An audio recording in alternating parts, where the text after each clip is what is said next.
So thanks everyone for joining us this week, or this month actually, for the Bristol Bicycle and Pedestrian Advisory Committee. Jim, it's nice to see you as always. Great to see you back. Ian, obviously pleasure to have you for this month. We're going to start, as we have for the last few meetings, we're going to start off the meeting with public forum. This is an open session for anybody who wants to discuss or bring anything to the table that is either not on the agenda or otherwise is not referenced by typical committee business. So there's a couple new people on the call tonight. Jim's familiar with this as well. If anybody's got anything for public discussion they would like us to consider, that would like us to start batting around in our conversations and otherwise formalize for the next meeting, the floor is yours. Would anybody like to say anything that's joining us for the first time tonight?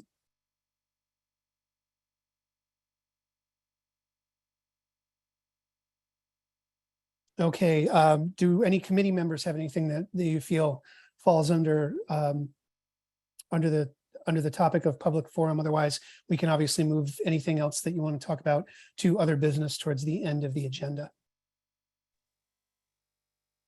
I was wondering if we should post on Front Porch Forum looking for any additional members again.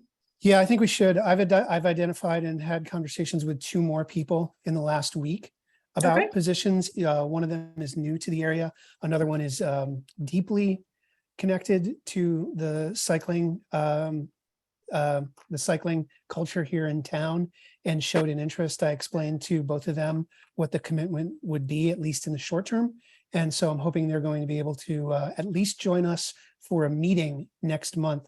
I hesitated though on bringing anybody into this particular meeting, not knowing yet, not having reached out to Ian about what the rules are for how we bring in new committee members. Ian, could you tell us the rules around, do we need a quorum to vote new members in, or what? What's the rule here? Typically, the select board makes the decision about a new committee member, similar to how the original committee was formed. Yep. There's no official way of handling it. I've recommended to chairs of committees and commissions prior to just, obviously, if someone shows interest, or if you reach out to someone and they show interest, invite them to a meeting, just let them know what the committee is about, what the committee is working on, and if their interest continues, then they can fill in a form on the town website in terms of wanting to be on a committee and interest with the details, and then they would come before the select board, and it's usually a fairly quick process, and our questions are fairly minimal. So, and then we would just make a motion as a select board to appoint them to a particular committee. Got it. In lieu of noting that one of the reasons why I kind of wanted to have some backup people in the mix, especially going into this meeting, was so that we could get back to having some padding for quorums. In lieu of having them sit in on or watch the next meeting, could we potentially have those candidates watch recordings of the previous meetings to get a feel for the committee? Absolutely. Yeah. Great. Then they just want to be familiar with, and obviously if you've talked to them, if you've talked to people, then they are, hopefully. And if not, just direct them to the recordings that are either on Neat or the town website in the minutes area. They can look through prior minutes and get a good feel for it. And if they're, as I said, if they're still interested, they can fill in the form online, and I can link to that in the chat, and then just submit that to the town. Okay, perfect. I've talked to 4 people overall. Like I said, 2 inside of the last week and a week and a half. All the people that I've talked to personally are fully on board with the overall gist of what the committee's trying to do, as well as what the rationale for why the select board had started it. So we'll look to make a move on that inside of the next week or 2 so that we can move forward with that. Tanya, what else you got? Oh, no, all set. Okay, I just wanted to make sure. And when I see you come up and the mute's off, I assume you're gonna hit us with something. Accident. No, don't worry. So this is a force of habit. I spend too much time on Zooms. Okay, so if there's no other public forum things, then why don't we start talking about the infrastructure grant thing that's been circulated. I know that Jonathan reached out to me for everybody's addresses. to send, and some other people had reached out for these things too, to send around information. But that said, I don't have full transparency on who received what. As a perfect example of that, the Melanie Kessler Jerry email chain, I was not on initially. So in fact, I was only copied on it. Though I did get some of the information from some other things, and that's where I made the mistake of following Melanie's lead and thinking that the due date for that was November 1st, and Ian pointed out it's actually November 22nd, which is great for us. A couple things had been brought up around this previously. The grants seem obviously right in the wheelhouse of the committee and what we're trying to do, and obviously what the town, even moves that the town has made already with the enhanced the enhanced crosswalks and things like that.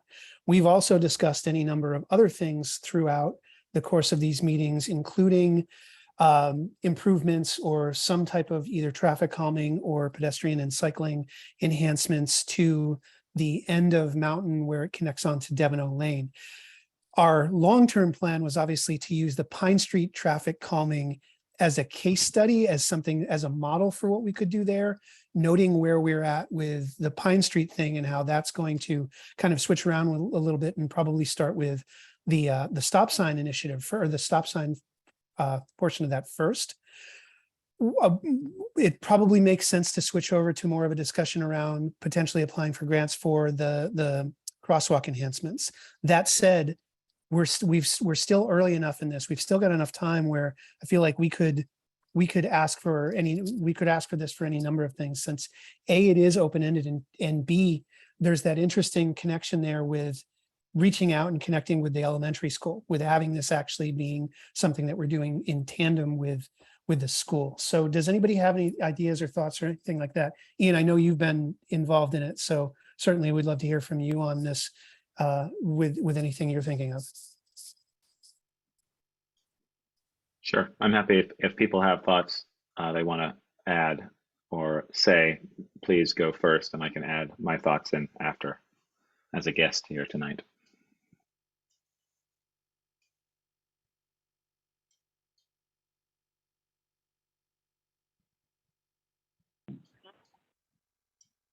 Louis Barnes has his hand up. I'd say go ahead, Louis.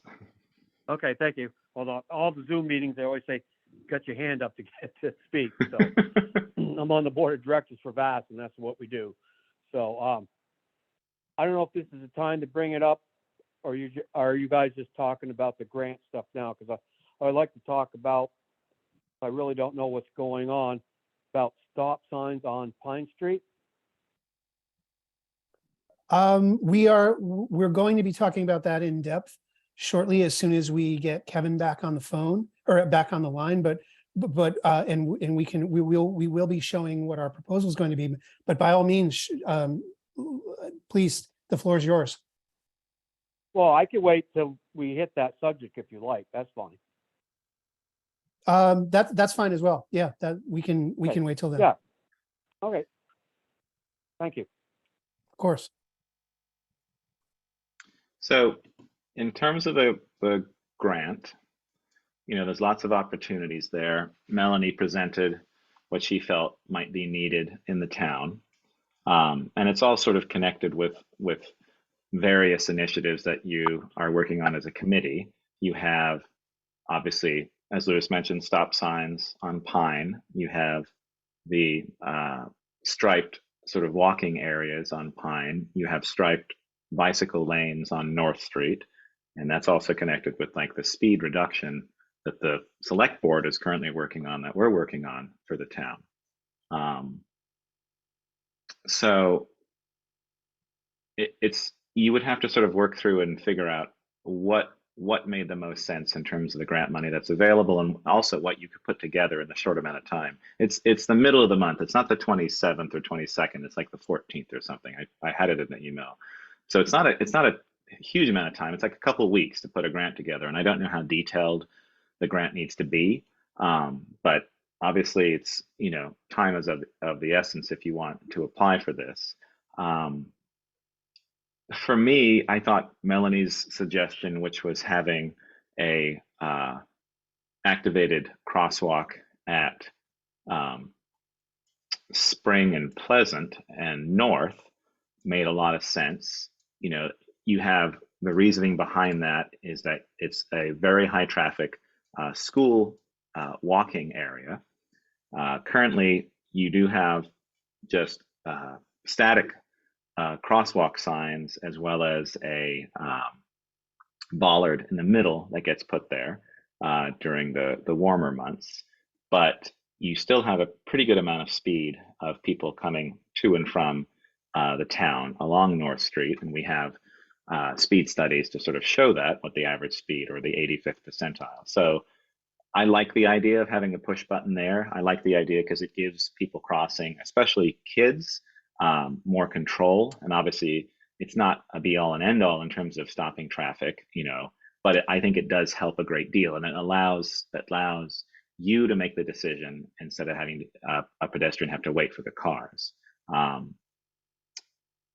The select board hasn't spoken about that particular area to have something like that, so this committee would have to present that to the select board, and I don't know if we have enough time to do that and actually get it approved before you might apply for the grant. So I don't know how that would go. I guess you could apply for it and hope that the select board approves something like that. I think as a select board member, and I only speak for myself, that it is a very good candidate for a push button crosswalk sign. Got it. Ian, to that end, this kind of, I don't want to say, I don't want to characterize that it came and went, but there was inside of the last couple of months, there was a survey or something around the airport road, around the sidewalk, or doing something there. Do you Correct. know how, if that goes through, how that would plan to be funded? Is that something that could be funded under this, or is that not? Do you think that would? It could, but I don't know. It's usually with a project of that size, if we decide to do what the recommendations are, it's a good chunk of money, like maybe, well, let's see, how much are sidewalks? It's like 70 or 80,000, I think. Okay. It's high. So with this kind of grant, I think it's more focused on small infrastructure. Yeah. So, you know, that could be a possibility, and maybe you could use some of this grant money for that. I would say that it was a scoping study that was done, similar to Munsell. Yeah. That was also a scoping study. Both of those scoping studies are wrapping up and will be presented with the final package, which will also contain a dollar figure attached to it as well, if we wanted to go ahead and move towards construction on either of those areas. But I would say that that's a ways off, I think, before a decision might be made on those. Okay, got it.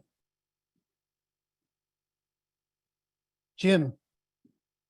To Ian, on your last discussion about applying for a grant first, I think the select board wants to have the authority to have your committees ask them if it's okay to apply for a grant. I think that's how it's gone in the past.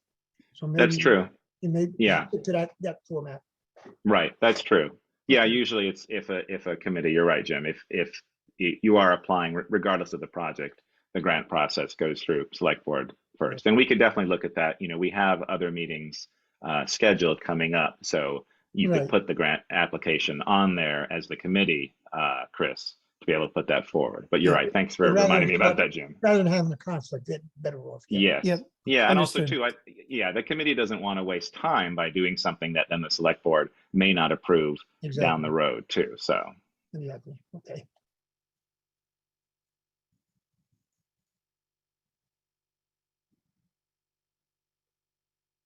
Oh, that is right now, as far as the agenda is concerned, that is that's the only real formal non-voting issue that we have on the agenda tonight. That said, that comment might be academic, since once again, even when Kevin jumps back in, we're without a quorum this month.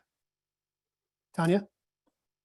Just a quick question on the Mountain Street calming possibilities. Yes. And you said Davino, and I couldn't remember if we had any sort of studies or surveys or anything that said like that area in particular on the street was the biggest problem, or is it just the whole street? It was I don't want to use the wrong term. I don't want to say anecdotal when it's actually people that have been, who either walk that area or live in that area, have come to us in a variety of ways and said, hey, what, because they knew about what we had been doing or what we had been planning on Pine Street. They knew about the overall angle of the advisory committee. And they said, it would be nice if you started to look at Mountain Street. It's tremendously exposed down towards that end. Once the sidewalk ends, not only do you not have any protection, you have the left and the right there. And Yep. cars tend to be going through there as quickly as possible. Back when Jerry was on the committee, he knows that area intimately. He weighed in, said down towards the actual North Street end of the road, that it gets to be a little bit wild down there quite often. So this was all just geared towards, we knew there was a challenge there. We knew that the rest of Mountain Street had at least a protected sidewalk there. And Right. certainly as you get down towards the school itself, it's something that I don't think we would ever not consider what kind of bike lanes, whether they were painted or otherwise, we could install or help move forward down towards the school, because not unlike the crosswalk area that we're talking about, which is very much geared towards, not specifically, but very much geared towards the elementary school traffic, foot traffic and bike traffic, you have the same thing at that part of Mountain Street. So that's where the idea for that end of Mountain Street came from, was an identification that was an incredibly challenging part for walkers and cyclists. And certainly, again, we're trying to take the long view here. I can't imagine us wanting to stop once we finally have a good case study, a good example of here's what traffic calming looks like. What other areas can we use it for in the village and then beyond in the town? You know, we talked two meetings ago, I believe, the subject of the intersection of Plank Road came up as well, and what we could potentially do out there. That's obviously going to be a longer term one, but not unlike the end of Mountain Street, came to us from the same thing. People saying, hey, you know, that is a really tricky area if you're on foot, or especially if you're on a bike and you're trying to cross that street. So, Ian, unfortunately, as I just mentioned, it does not look like we're going to have a quorum tonight. That said, I would still like to go forward, since we've got so many members of the public tonight. I'd still like to go forward and walk people through what we have for a plan for Pine Street, since right now it's only been the members of the committee that have seen it. Ian, do you have control over screen sharing for this? I actually don't, because I'm logged in as me. What happens? Yeah, if me too, unfortunately. How do we do this then? Because I attempted to log in as the town, and it did the thing that Like it was doing to me. yes. Yeah. Yeah. Well, Let's see. We could. Yeah. What? I mean, I can talk people through it. If I would assume everybody on the call is familiar enough. The plan itself is not complex. It's the kind of thing that you can, Yeah. despite the fact that, and all this material, obviously, for everyone on the call, this material is all publicly available on the BPAC share. But we'll talk. We can talk everybody through the gist of this whole thing, starting with the project context. So previously, in years past, by what is now known as the ad hoc committee, the informal committee that came as a precursor to this one, Pine Street was identified by that committee as a place where, over the years, you know, time had passed Pine Street by as far as the opportunity to efficiently and cheaply put in sidewalks. Obviously, right now we're about to go into a zone of trying to get the pipes underneath Pine Street fixed as well. So Pine Street was identified as a place where some type of initiative that would help pedestrians and cyclists who travel that street very, very regularly. It's part of both the smaller loops that people travel inside of the village, and it's part of what's been known informally as the big loop, meaning the biggest pedestrian or bike kind of path you can take around the entire district inside. It's a key part of that. So traffic calming as an initiative was identified by the select board and handed over to the advisory committee to figure out what to do there. Ian, correct me if I'm wrong, but initially lane painting was approved and budgeted for by the select board prior to this committee being started? Correct. Well, from the ad hoc committee, they made recommendations for Pine Street to try to calm traffic and speeds with doing line painting. And so they came up with a proposal to do pedestrian walkways and turning Pine Street into a single lane for cars, and have dashed lines either side. When that was finally sort of on the table for the select board, the certain members of the select board, a number actually, questioned that just because of the confusion that might happen. It was it had been presented, but the public didn't really know about it and the potential for that happening. And so it was put on pause, and we asked the official committee now to sort of revisit that. So that's where we're at the moment. We're just sort of looking to see how we can present that. And I have to agree, sort of the more time that's passed, the more time I've spent on that street, also looking at streets that have had similar line paintings done. I do think that on Pine, because of its length and because of the amount of traffic that it gets, I do think we could run into some issues with establishing that there without the public's knowledge and sort of education or pre-education. So that in this bullet point follows Ian's point that he just made. We have to understand that all of that comes against a backdrop of considerable feedback we've gotten from Pine Street residents, indicating that there is a good amount of support for a multi-pronged approach to both the volume of traffic and the behavior / speed of it, both independent of pedestrian and bicycle traffic and inclusive of it. So that all said, we decided as a group that a good interim step before doing this line painting thing and this one lane but bi-directional traffic approach was to look at stop signs. Do we pick a couple of key intersections and put stop signs in? So why stop signs? The initiative is one of the main projects that we're undergoing as a pedestrian and bicycle and pedestrian advisory committee. We wanted to look at stop signs at specific intersections because they can provide a couple things. They'll have a combined effect together with what we hope will end up happening, but it's obviously up in the air right now, of the considering, we're all considering lowering the district speed limit to 25 miles an hour. They'll have the combined effect of making Pine Street much more friendly and traversable by slowing down traffic overall, while also making the intersections, and this is something that people have looked at independently of the traffic calming, making the intersections much more friendly. Currently, at least one of them, the Munsell and Pine intersection, is incredibly challenging for anyone coming in any direction, and that only gets exacerbated in the winter months when the snow starts to pile up on the corners. So what we ended up looking at was obviously first considering, do we put stop signs at every single intersection on the Pine Street? And so from one end to the other, from basically the dump all the way down, do we put stop signs there? We decided against that approach for any number of reasons. Obviously, it's a very scorched earth approach to this, and it would be probably an overcorrection for what we're trying to do as far as slowing traffic down and making the intersections more approachable. So just some quick notes on Pine Street. Obviously runs east-west. It's approximately a half mile long. There are 5 T intersections. 4 of those intersections have stop signs on the northbound street sides, basically the intersecting streets. The terminus, North Street, that intersection has a stop sign on the eastbound street side. The Pine to Liberty route is used oftentimes, and this is, we can certainly, I don't know if studies have been done on this, but this is certainly the opinion of many of the people on Pine Street that have talked with us about this.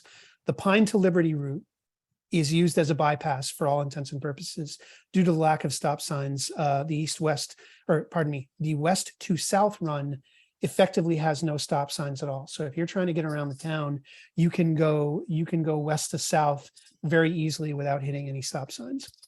Additionally, the current Pine Munsell intersection stop sign is around 30 feet back from Pine. that is a tremendous amount of distance that you have to creep up on if you're coming from Munsell. In addition, the house that's across the street on the Munsell side has vegetation, which makes looking that way difficult, as well as obviously the building and the bank that's up against Bristol Works makes looking down that end difficult as well. So what we've been proposing is the suggested actions are to install stop signs and lines at the Pine Munsell intersection in the eastbound and westbound directions lanes. Paint a stop line at the Pine Munsell intersection on the Munsell northbound lane, and install stop signs and lines at the Pine Maple intersection in the eastbound and westbound directions and lanes.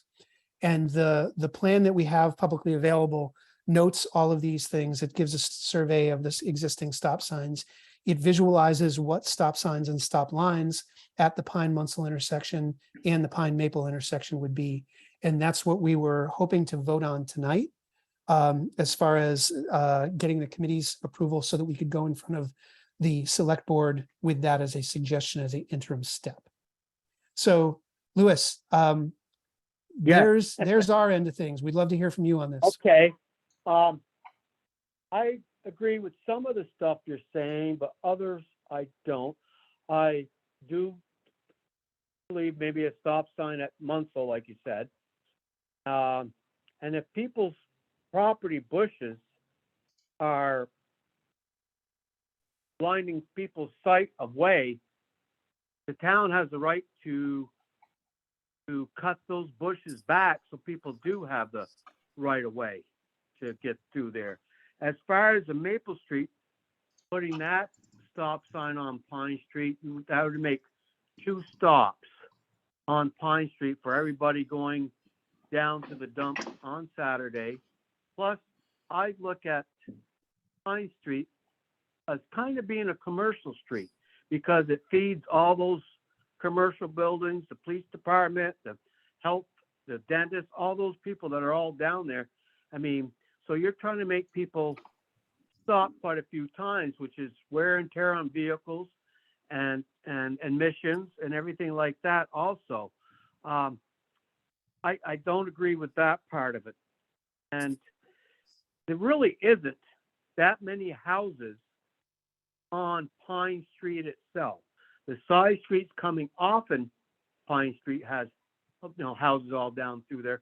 But as far as houses themselves, you really don't have a lot of houses on Pine Street.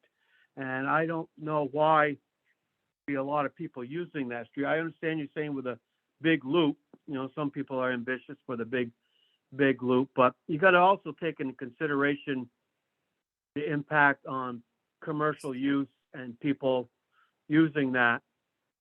And I understand there's problems with speed on there. I'm all for putting the police department down there. You know as well as I do that word of mouth gets around real fast in any little small town. And if there's word of mouth that there's police officers sitting there shooting radar and stopping people, then I think that will help a lot in slowing people down. And I think probably a lot of your traffic on that is younger people going to school or coming home from school is when you have a lot of the speeders on Munsell or Liberty Street onto Pine Street. So that's my thought on that. I'm Tanya? done. Got it. Thank you very much. So just an FYI that the issue with the traffic is much more about the walkers and bikers, et cetera, that are on that street, less about the houses on that street, because that is probably the most popular road for walkers and bikers to frequent in the town. So it's more about the danger with that than people living along that road. Oh, well, you had said that concerns about people on Pine Street. That's where I got that from. You referenced that a couple of times that Yep. you talked to the residents of Pine Street. Yep. I've been on Pine Street quite a bit. I don't go use it for going around. I do use it maybe going to Martin's or going down to the dump. And I've never really seen a lot of bikers and pedestrians on that road. Maybe I'm just not at the right time. I would like to see, before you bring this proposal, to the selectmen, put a survey out there or put it in the paper what you're thinking of, and see what kind of response you get from not just the town, not just the village, but the whole town. They have Liberty, they really do. Because you Excuse me? can't see the pickup trucks leaving the garbage. Sorry, it sounds like somebody else was talking. I'm trying to talk. Can you hear me? Hello? We can hear. Yes, we can. Can you identify yourselves just so we know who's speaking? Hello, this is Bridgie Lawrence speaking. I live at 35 Pine Street. It's great to hear from you. Oh, nice. Well, we meet finally. Yes. Well, first of all, on Saturday morning, when there aren't skateboarders and little kids biking or dog walkers necessarily when people are taking their garbage to the dumpsters. But I do think that that a stop sign at Munsell and Pine would be very helpful. I also think, I'm not sure I would like one at Maple because I live very close to Maple, and to think of trucks constantly braking and emissions, and there are quite a few houses. There are a lot of houses on Pine Street. I personally wouldn't like it, but if the committee thinks it would be useful, then that's the way it is. Also on Munsell, not Munsell, Pine and Liberty also would be useful to have a stop sign, because the trucks coming from the dumpsters on Saturday morning, it's very hard to see when you make a right turn. They come zipping along there. But I had originally thought that a stop sign at Taylor and Pine Street would be useful. Possibly Jackman's might even like it. And also, instead of a stop sign at Maple and Pine, to have a yellow flashing lights, a pedestrian crossing for the mountain, for the health center. People park across on the lot. They're constantly walking across Monday through Friday. That alone might help to slow down the traffic on Pine Street, and certainly the 25-mile-an-hour speed limit. Also, a sign possibly saying when you turn onto Pine Street from North Street, high enforcement area for all those people who are taking the shortcut, especially in the summer. We get motorcycle not gangs, but groups of motorcycles bypassing the town. So those are just my thoughts, but I'm sure the committee will make all the right decisions. We Thank appreciate you. we appreciate you joining us this month, Brigitte. Thank you. Louis Barnes is speaking again. Is that okay? Go ahead, Louis. Well, I think I was cut off when I spoke last time. I'm not sure what you heard. I said it'd be nice maybe if you had put a survey out or put out a statement on Front Porch Forum and the Addison Independent of what you're thinking about doing with stop signs and stuff, and get feedback from the whole town, not just the village, on their thoughts on this proposal. Got it.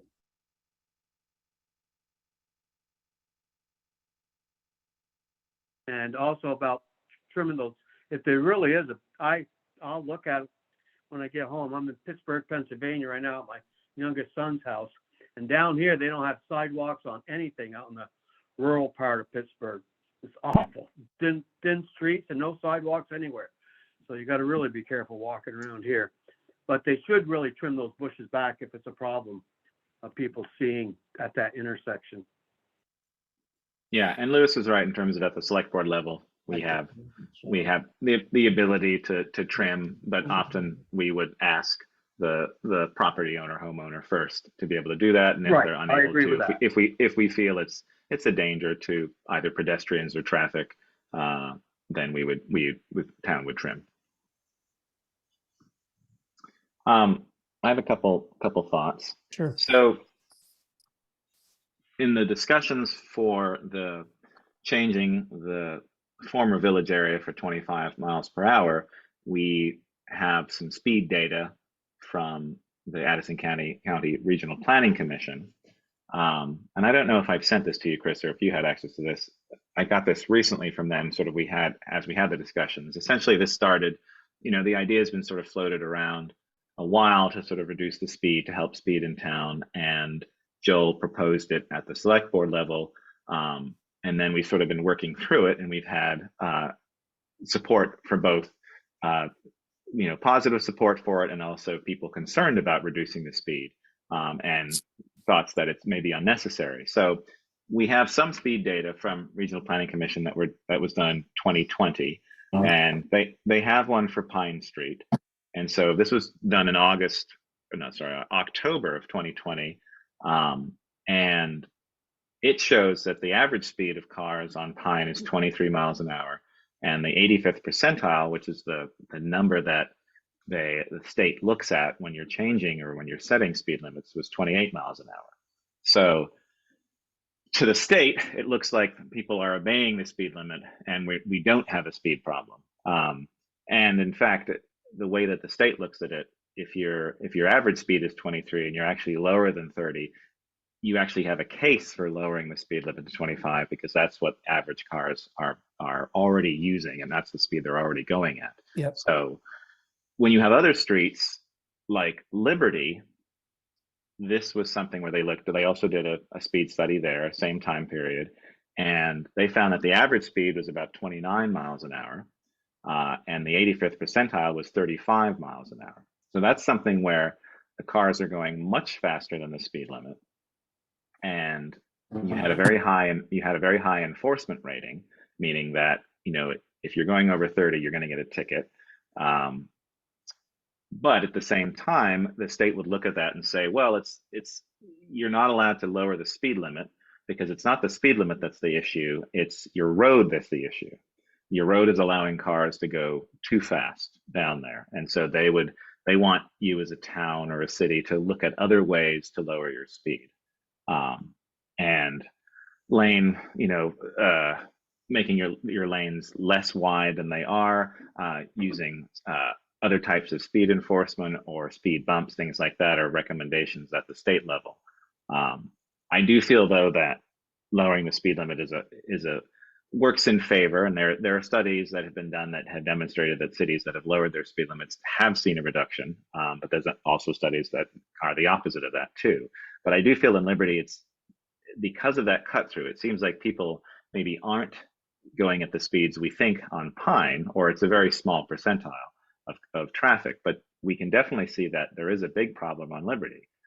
So it'd be really nice to sort of focus on that street particularly, just because traffic seems to be going much, much faster than it should be on that street, and it's much more dangerous, especially because you're passing through a school zone area where kids are crossing the street. Yep.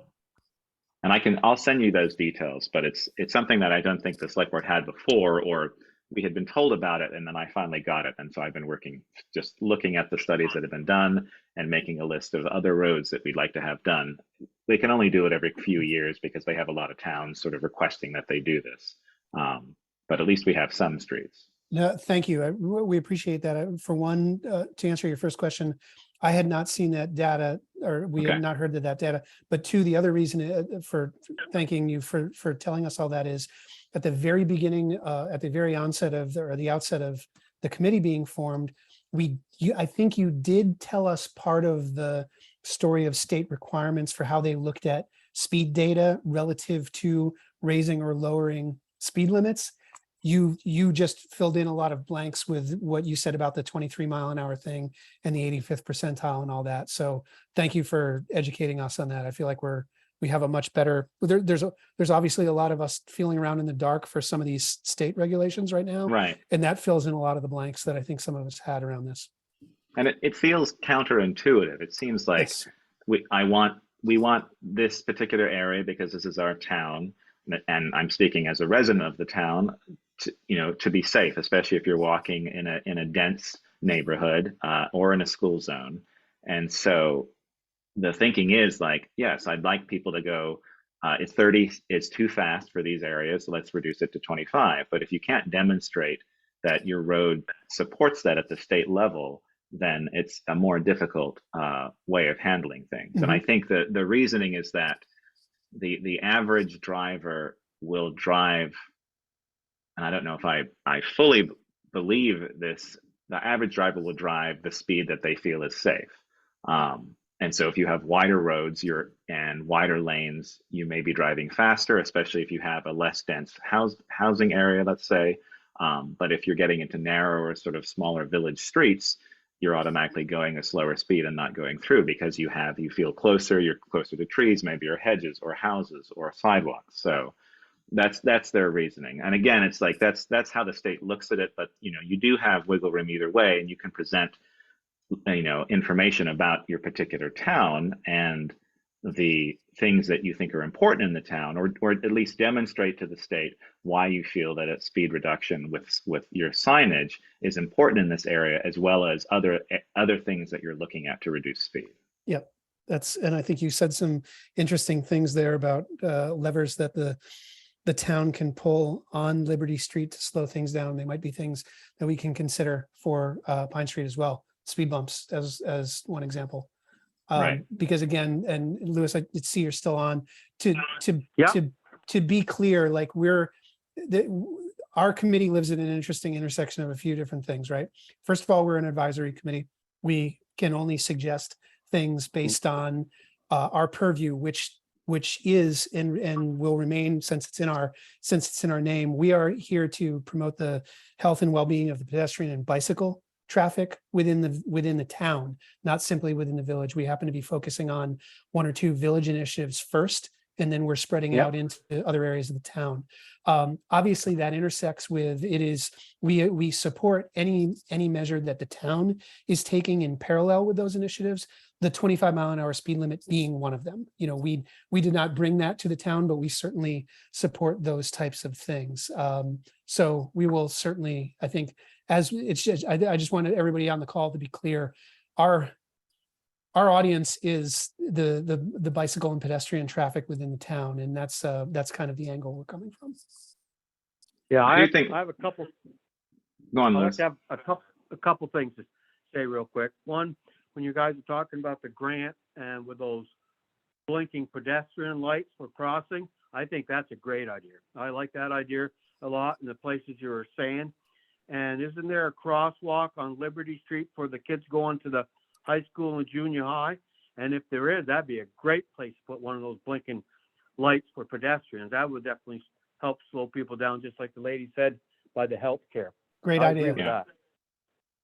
Yeah, there is. I mean, that is a major crossing intersection, and it doesn't have one of those. And I have two kids, and I live in the former village, and I walk down there to the pump track, and it is very difficult to get cars to stop at that intersection or that crossing. So I do think something like that would be very useful, because it gives you as a pedestrian, whether you're with a child or not, just much more control. And oftentimes you can hit the button and people still breeze through. And I get pretty pissed at that. But it does at least allow you to have a little bit of control as a pedestrian to hopefully slow traffic down and stop and let you cross. Right, and I think it'll slow down the traffic too, because people will be looking for that now too when it starts blinking. Yeah, okay. Tanya.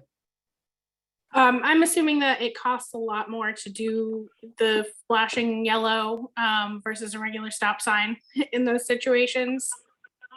Ian, it's surprisingly, I think when you mentioned what the ones that we put in previously were, I was surprised at how I don't want to call them cheap, but I was expecting them to be a full-on public works project style budget, and they weren't. They're not bad. I don't know the numbers off the top of my head. It's definitely, you want a grant for it. It's not just in the town budget. But they also, they serve a very different purpose to a stop sign too. A stop sign is accommodating traffic versus this, where it's accommodating and working for pedestrians. So it is a different thing, but they do work. We don't have a lot in town, and one of the suggestions from multiple sort of sources says that you don't want to inundate your town with them, because you start to then become very accustomed to them.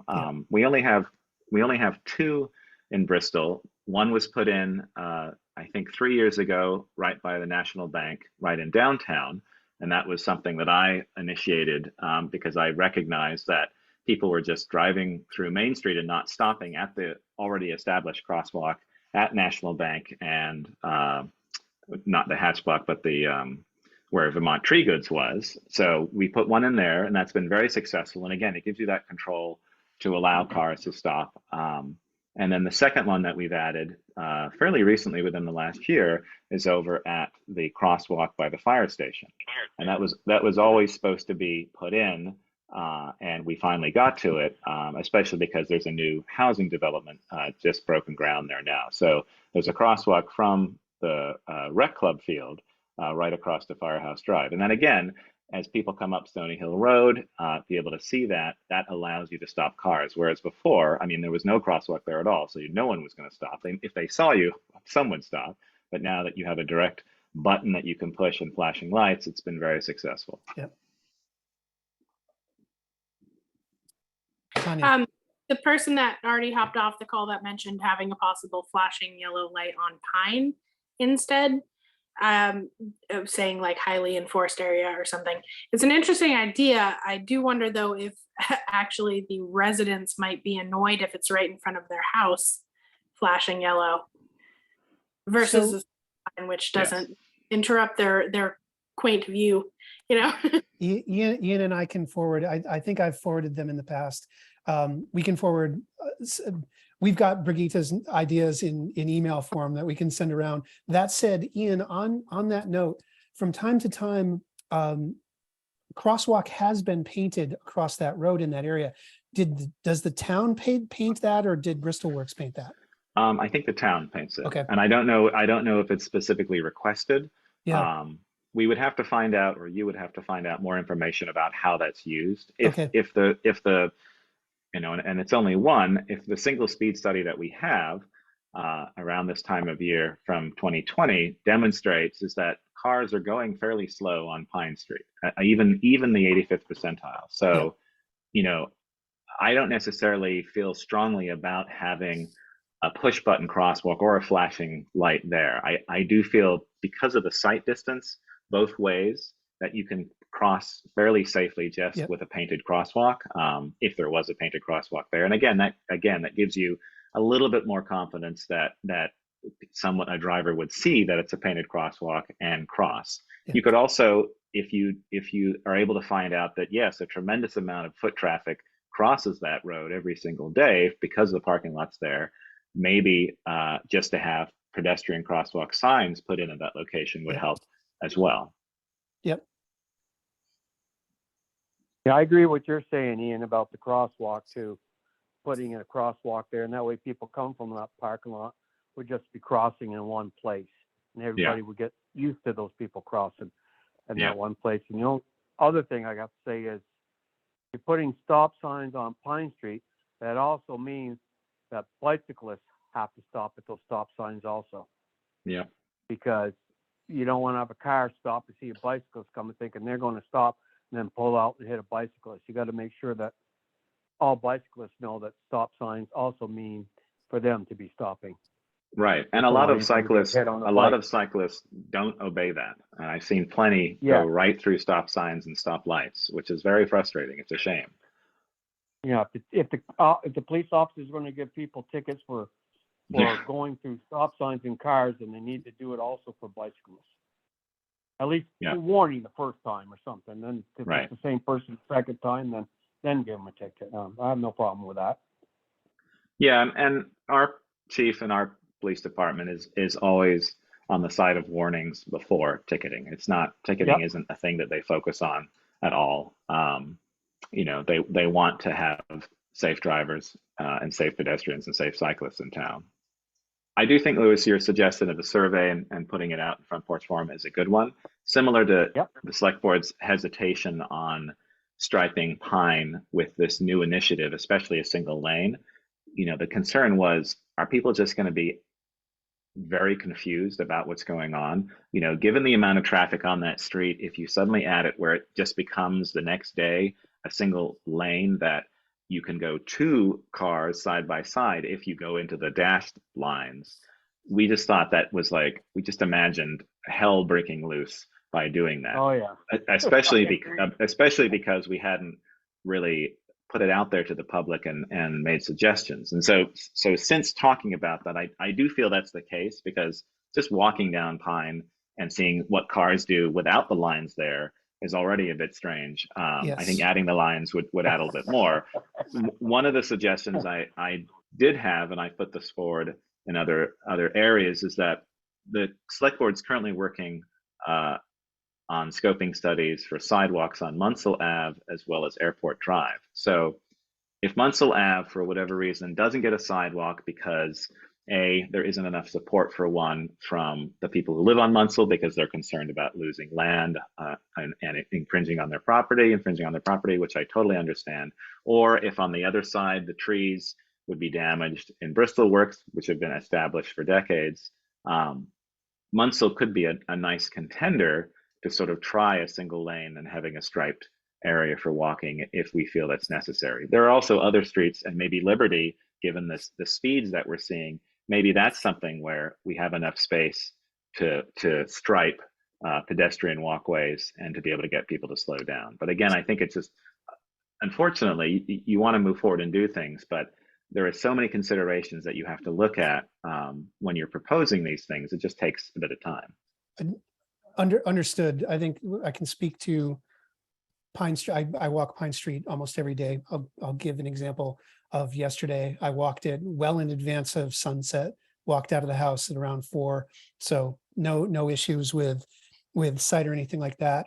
The challenge for cyclists and pedestrians on Pine Street, whether you're walking against the flow of traffic or you're riding a bicycle with the flow of traffic, is, and this goes to Ian, your comment about the oddity of how cars behave on that street today, is right now, in most cases, cyclists and pedestrians on Pine Street end up being treated like the burdened vehicle.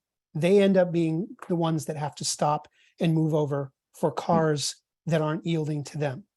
And in no law that I can find in the state of Vermont, should a pedestrian walking against traffic or a single bicycle riding with traffic end up being the burdened vehicle if they're being passed in either direction by an automobile.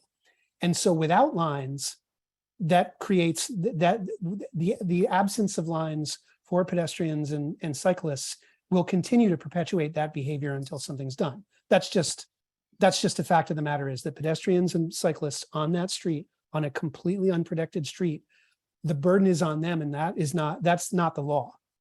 Right. So I think think the law says that you got to have, the vehicle has to be at least 3 feet away from a bicyclist when passing. that around. is the law for cyclists. Yeah. And a pedestrian should not. For myself, but I don't think you'll get any argument from anybody on this call. 3 feet gets awfully small when the speed increases too. I thought that too. So, Yeah. But anyway, that's I'm not the a thing. cyclist, but I agree with that. It's one of these things where Pine Street, because of the volume of both car traffic and cyclists and pedestrians, a solution has to be arrived at. And understanding that in a perfect world, it's something that comes from multiple directions. We've got the stop sign thing is a step in the right direction. I think, Ian, when we think about the single lane, double direction thing, we know that outreach is going to be key to that if we continue to move forward to that at some point, and educating people, because I agree with you too. Like, I think it's Munsell is also a prime place for potentially doing that. And there's probably plenty of other places in town that we can look at something like that as well. So we want to, the idea is that we get a successful case study up and running at some point with that line Right. situation.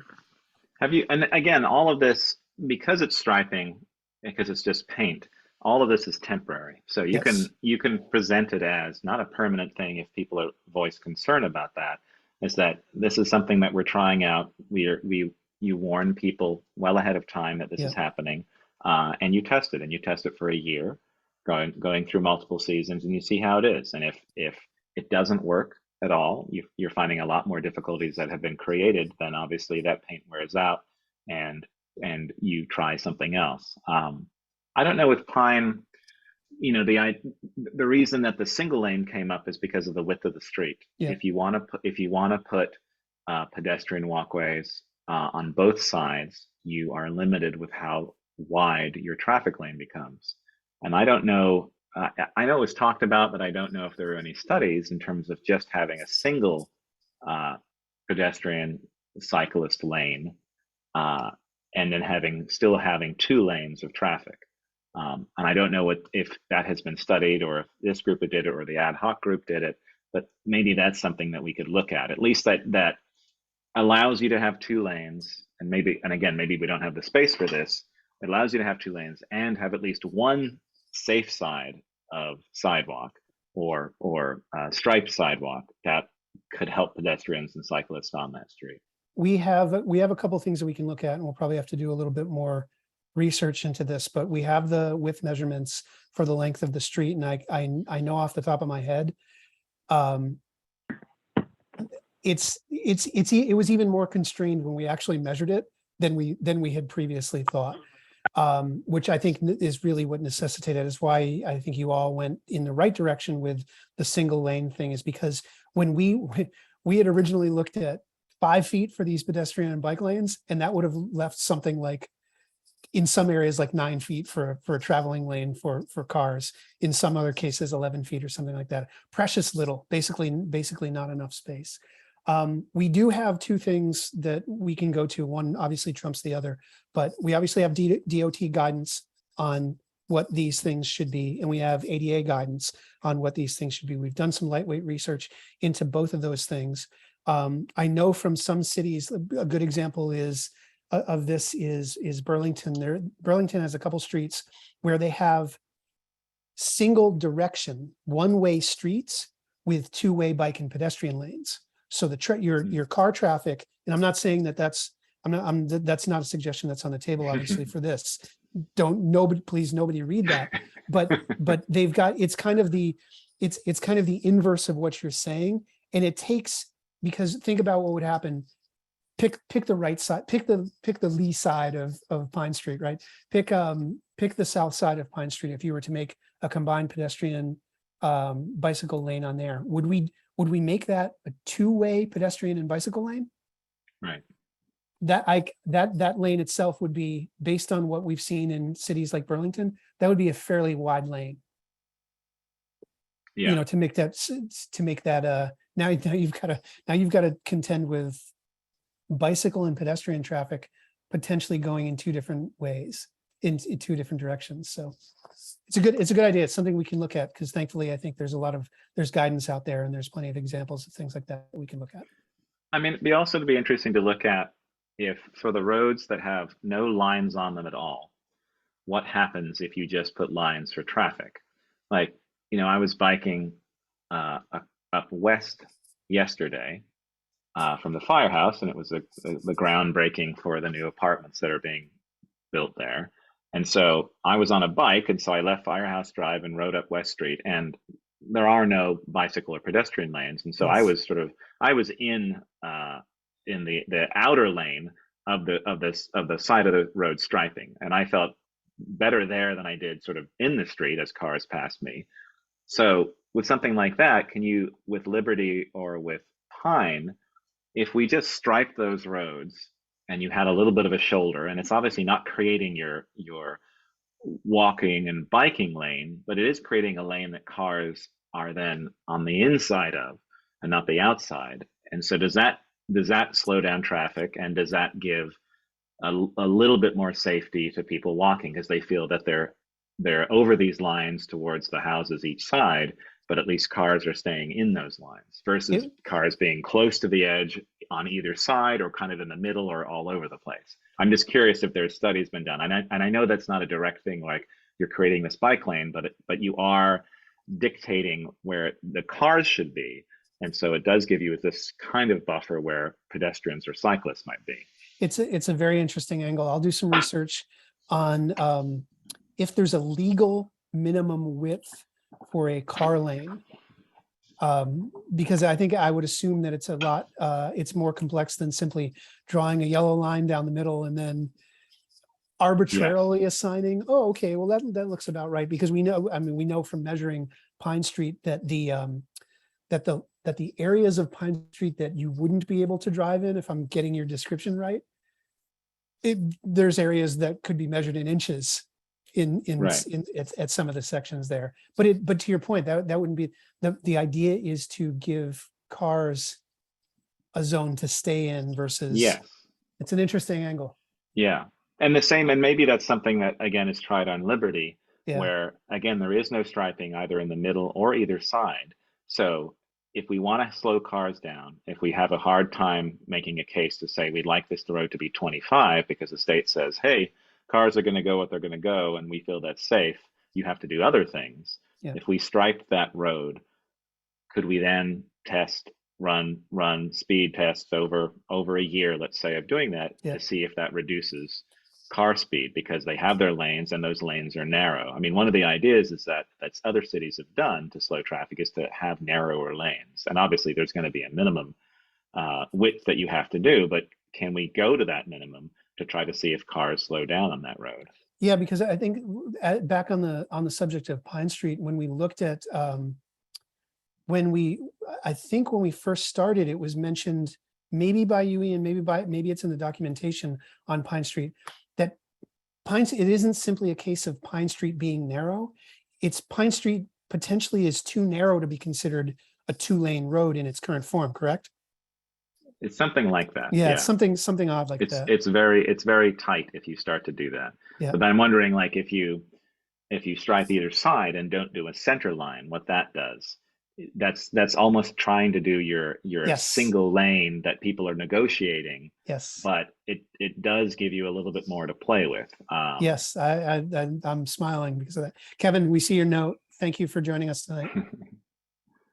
So yeah, but again, I think there's more study, and I think the big question that was asked at a couple select board meetings from people who were concerned about the speed changing was studies. That's something that we didn't have at our fingertips at the time in terms of to be able to direct people to, but I since now have received. And also I'm getting more information from the chief of police and the studies that they've run with their cameras and speed setups that they've done around town. It's just a matter of taking that data and putting into something useful. So, we do have a lot of information that demonstrates that people are actually going slower than we think. And it is kind of perception in some cases. And I feel that too, walking in the streets. I feel people are going fast, but I bet if I had a radar gun, they'd probably be going the speed limit or they'd be going below it. But I also feel that in certain areas, even if people are going below 30, especially on Main Street, because we have diagonal parking and you have to back out, 30 is just too fast. Yes. That's not a speed that's acceptable. And often if you're a truck coming in, and you've just passed Mountain Street and you're still going at 30, if someone backs out, you're going to have a hard time stopping. Find the trucks that are going 30 at that point too. Right. Right. And oftentimes, and again, it's perception again, and those trucks could be going 25, which is what we are proposing for the speed limit. But I still feel 25 is too fast through there. I can set my car at 25 and drive through, and it's way too fast. It's way too fast. There's no way I'm going to be able to stop. And probably the 85th percentile, again, if you did that speed study, they're gonna be below what you think they are. But it's then working on, if it's not your speed limit sign, what are other things that can be done to get traffic going really slow in the areas where you want them to be really slow. Mm-hmm. So everyone, again, unfortunately, we don't have enough members here tonight for a quorum. So the two things that we needed to vote on, mission statement selection, as well as the Pine Street plan presentation, can't move forward. That said, we got some great input on the Pine Street plan and that we can certainly mold in and consider as far as when we are in a position to present it to the select board, as well as a lot of other things to think about too. If everybody doesn't mind, can move on to other business. Does anybody have anything else to discuss this month?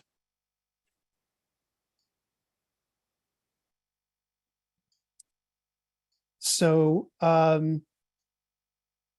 motion to adjourn. Seconded. Perfect. Everyone, I just want to thank you all for joining this week, especially members of the public, some of whom are joining us for the first time. Louis, thank you so much for your thoughts, especially your time. You made it the whole run. We're very thankful for that. Gang from NEAT, as always, thank you for hooking us up with the recording. Ian, a pleasure to have your guidance as always as well. We will be getting back in touch with you. I've got a lot of follow-up questions and some other things to run by you as well. Yeah, see you all in the email chain. I'm going to throw, all this stuff is obviously available in the share. Look in your email. I've got another thing similar to the studies that Ian was talking about, the speed studies. I've got some more national trend-based studies about pedestrian and bicycle safety that I came across in the last couple of weeks that I'm going to throw in there. I'll let you all know when that's there. Okay. Great. Thanks, Chris. You're welcome. Thank you, Ian. Thank you, everybody. Thanks, Jim, Kevin, Tanya, Lewis. Have a good night. You too. Good night. Good night.